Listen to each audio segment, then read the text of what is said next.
스가랴 13장. 그날에 다윗의 백성과 예루살렘에 사는 사람들의 죄와 더러움을 깨끗하게 씻을 수 있는 샘이 열릴 것이다. 만군의 여호와께서 말씀하셨다. 그날에 내가 우상들의 이름을 이 땅에서 없애버리고 그것들이 더 이상 기억도 되지 않게 할 것이다. 내가 또 이 땅에서 거짓 예언자들과 더러운 귀신을 없애버릴 것이다. 만약 누가 아직도 예언을 한다 하면 그를 낳은 부모라 할지라도 그에게 말할 것이다. 내가 여호와의 이름으로 거짓말을 하니 너는 죽어야 마땅하다 하며 그가 예언을 할 때 그를 낳은 부모가 그를 칼로 찌를 것이다. 그날의 모든 예언자가 자기가 예언하는 환상을 부끄러워할 것이다. 예언자들은 사람들에게 예언자처럼 보이기 위해 걸치는 털옷을 입으려고 하지 않을 것이다. 그들이 이렇게 말할 것이다. 나는 예언자가 아니라 농부다. 내가 젊어서부터 무슨 노릇을 했다. 만약 누가 그에게 묻기를 가슴에 있는 이 상처들은 어떻게 된 것이오 하면 그는 대답할 것이다. 내가 친구 집에서 상처를 입었다. 만군의 여호와께서 하신 말씀이다. 하라, 깨어 일어나 내 목자를 쳐라. 내 짝이 된 사람을 쳐라. 목자를 쳐라. 그러면 양들이 흩어질 것이다. 나는 흩어진 작은 것들 위에 내 손을 들이울 것이다. 여호와께서 하신 말씀이다. 온 땅의 3분의 1은 멸망할 것이고 3분의 1은 거기 남아있을 것이다. 3분의 1을 내가 불 속에 던져 넣어서 은을 채련하는 것처럼 그들을 단련할 것이다. 금을 시험하는 것처럼 그들을 시험할 것이다. 그들이 내 이름을 부르면 내가 그들에게 대답할 것이다. 나는 그들에게 너희는 내 백성들이다라고 말할 것이고 그들은 여호와는 우리 하나님이시다라고 말할 것이다. 스가랴 14장. 여호와께서 심판하실 날이 다가오고 있다. 그날이 오면 너희의 물건을 빼앗은 자들이 너희 앞에서 서로 나눠 가질 것이다. 내가 모든 나라들을 예루살렘에 불러 모아 예루살렘과 싸우게 할 것이다. 그 성읍은 함락되고 집은 약탈당하며 여자들은 겁탈당할 것이다. 그 성읍 백성이 2분의 1이나 포로로 사로잡혀 갈 것이다. 나머지 백성들은 죽임당하지 않고 그 성읍에 남아있을 것이다. 그때 여호와께서 나가셔서 마치 전쟁하는 날에 싸우듯이 그 나라들과 싸우실 것이다. 그날이 오면 주께서 예루살렘의 동쪽에 있는 올리브산에 서 계실 것이다. 올리브산이 동쪽과 서쪽으로 둘러 갈라져 매우 큰 골짜기를 만들 것이다. 산의 2분의 1은 북쪽으로 옮겨지고 다른 2분의 1은 남쪽으로 옮겨질 것이다. 그 골짜기가 아셀까지 이어지고 너희는 그 골짜기로 도망칠 것이다. 마치 유다 왕 우시야가 다스리던 시절에 지진을 피해 도망치던 것처럼 도망갈 것이다. 그때 내 하나님 여호와께서 오실 것이며 모든 거룩한 사람들이 주와 함께 올 것이다. 그날이 오면 빛이 없을 것이고 빛나는 것들 곧 해와 별이 없어질 것이다. 그날이 언제 올지 여호와께서만 아신다.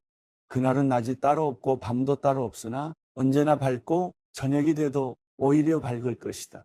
그날이 오면 생수가 예루살렘에서 흘러나와서 2분의 1은 동쪽 바다로 흘러가고 2분의 1은 서쪽 바다로 흘러갈 것이다.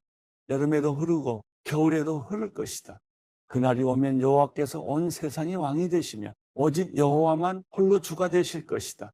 오직 한 분이신 그분의 이름만이 섬김을 받으실 것이다.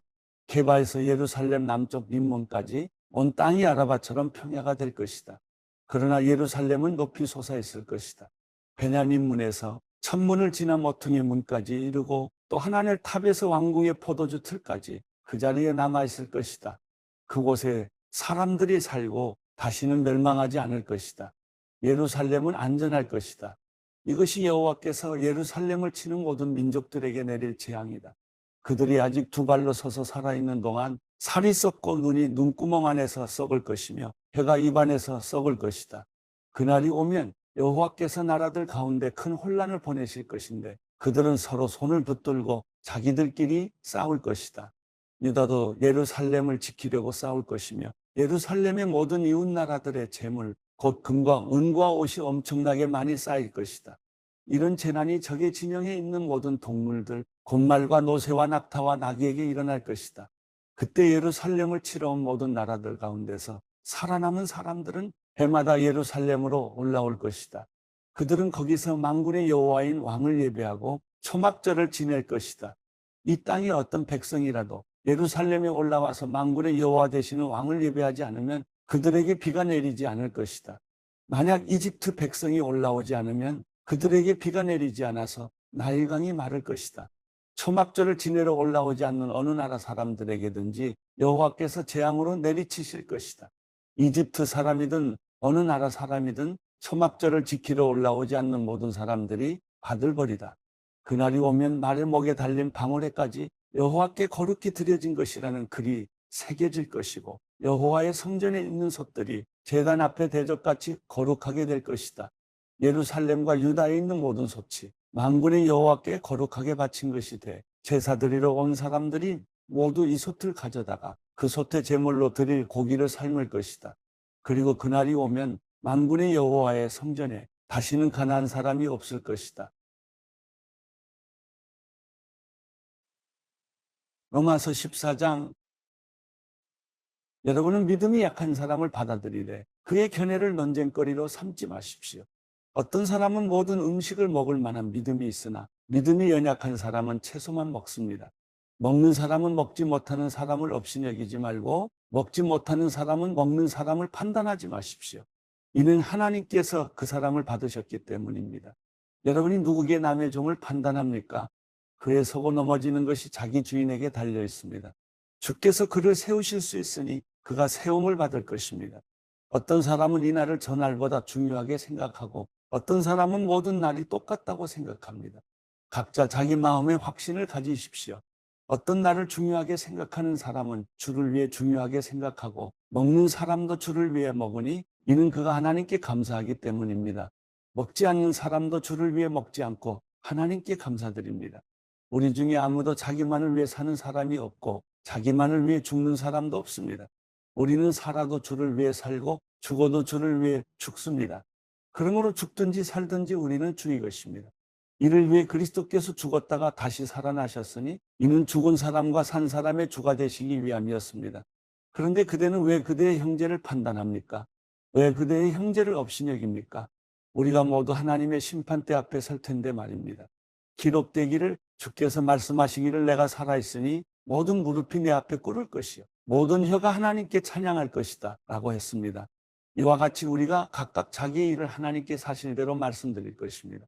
그러므로 우리가 이제부터는 서로 남을 판단하지 맙시다. 형제 앞에 걸림돌이나 장애물을 두지 않기로 결심하십시오. 내가 주 예수 안에서 알고 확신하는 것은 이것입니다. 무엇이든지 그 자체로 부정한 것은 없고 다만 부정하다고 여기는 그 사람에게만 부정한 것입니다. 만일 음식 문제로 여러분의 형제가 근심하게 되면 그대는 더 이상 사랑을 따라 행하지 않는 것입니다.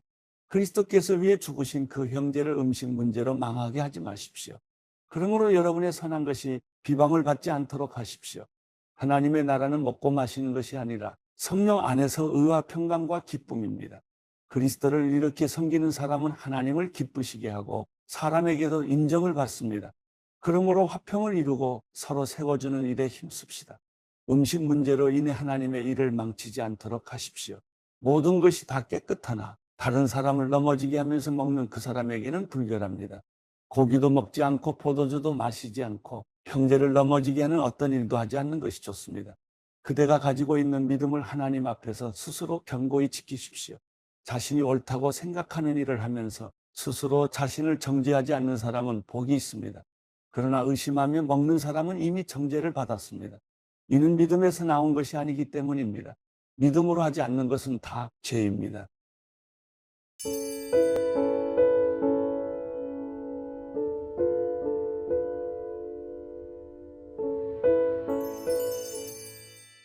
시편 63편. 하나님이여, 주는 내 하나님이시니 내가 주를 간절하게 찾습니다. 물이 없어 메마르고 지친 땅에서 내 영혼이 주를 목말라 하며 내 육체가 주를 간절히 바랍니다. 내가 주를 성소에서 보았듯이 주의 능력과 주의 영광을 보려는 것입니다. 주의 인자하심이 생명보다 낫기에 내 입술이 주께 영광을 돌릴 것입니다. 이렇게 내가 살아있는 동안 주를 찬양하고 주의 이름 때문에 내 손을 들어 올릴 것입니다. 내 영혼이 진수성찬으로 배부른 것 같고 기뻐하는 입술로 내 입이 주를 찬양할 것입니다. 내가 침대에서 주를 기억하고 밤에 보초를 서면서도 주를 생각합니다. 주는 내 도움이시니 내가 주의 날개 그늘에서 즐거워할 것입니다. 내 영혼이 주께 끝까지 매달리니 주의 오른손이 나를 붙드십니다. 그러나 내 목숨을 노리는 사람들은 멸망할 것입니다. 그들은 땅속 저 아래로 내려갈 것이며 칼에 쓰러져 여우들의 갑이 될 것입니다. 오직 왕은 하나님을 즐거워할 것이며 그분의 이름으로 맹세하는 사람마다 기뻐할 것입니다. 그러나 거짓말쟁이들은 말문이 막힐 것입니다.